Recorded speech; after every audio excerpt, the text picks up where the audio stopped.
It's great to have Roch as well as his accompanying guitarist James Campbell on the show with us. Nice to see you. I've never had a chance to meet you in all these years of covering entertainment. Thank you. Your career is just skyrocketing at the moment, and I wonder if you can put into words maybe the last year or so what you've been up to and how things have taken off.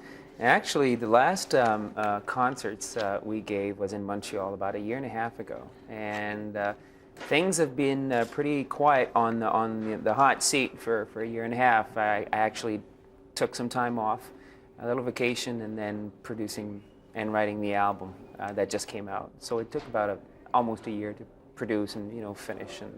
And you're doing promotion for the album now, but you're also going to be in preparation for a tour, which hopefully will be coast to coast Canada? The end of '94. Yeah, because I'm going to be pretty busy doing some promotion here in Canada, at least until Christmas, a little over, and then I'm going to Europe for about 4 to 5 months, and then prepare the show and take a little break, and probably '94.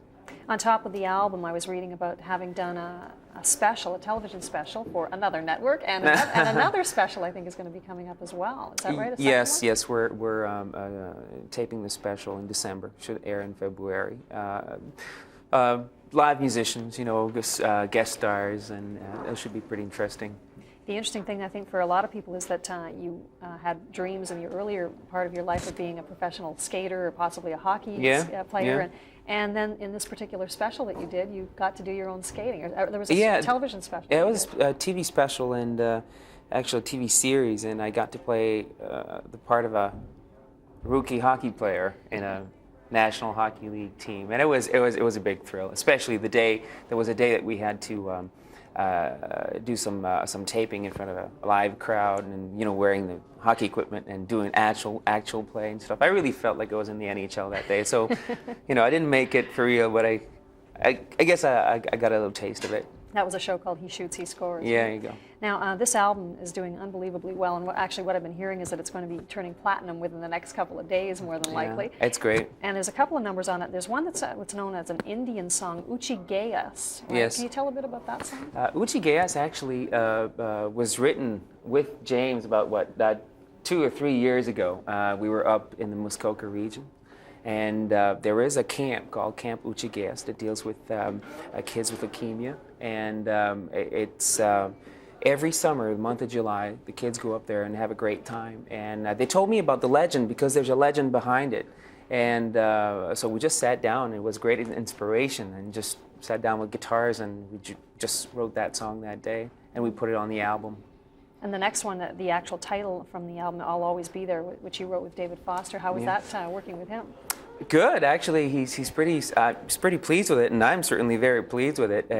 It was a very quick thing. Actually, Mila Maroney asked David about 1.5 years ago to write a song for the Canada Day celebrations, the 125th birthday of the Confederation.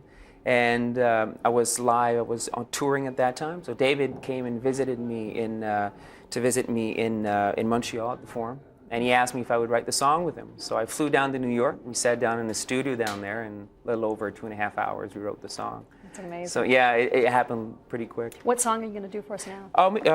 Oochigeas, the way we wrote it, actually, because it's been produced and recorded in tons of different ways. On the album, it's a different, more acoustic piano version. This is, let's say, the campfire version of Oochigeas. Looking forward to Roch Voisine and James Campbell. Thank you.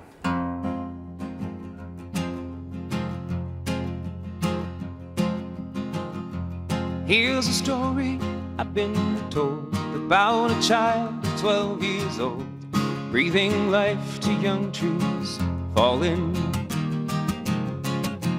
Before the barbed wire on the plain, before the white man ever came, she must have saved 10,000 souls. She was the keeper of the young, the ones whose lives have just begun, the ones to die their song unsung.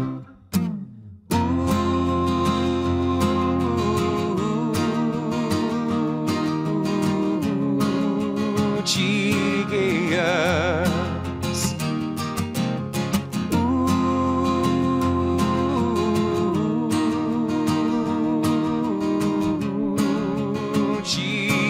Oochigeas.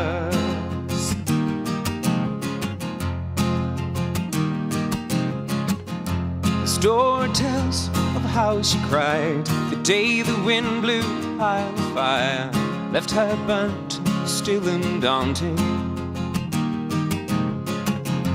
Across the lake lived magic team, who set a task for Malachite to find the special girl he wanted.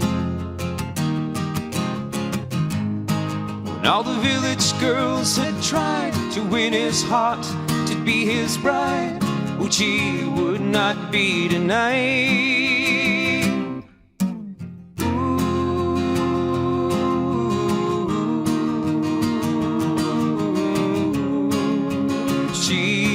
Oochigeas.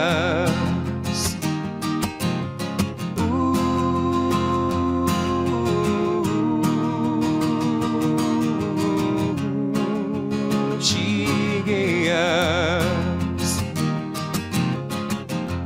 Here's a story I've been told about a child of 12 years old, breathing life to young trees falling. Thank you. Thank you. It's not everybody that would come in and, after having probably incredible production on the album, just sit down and play it like that. With the guitar. That's what the whole thing is. I mean, it's important to be able to just strip everything down to 1 or 2 guitars and 2 voices and just do it. And it's a pleasure for us to do that. Well, pleasure for me to have a little private concert here. Thank you very much. That's my pleasure. Roch and James, great to meet you. Thank you. Good luck with the album.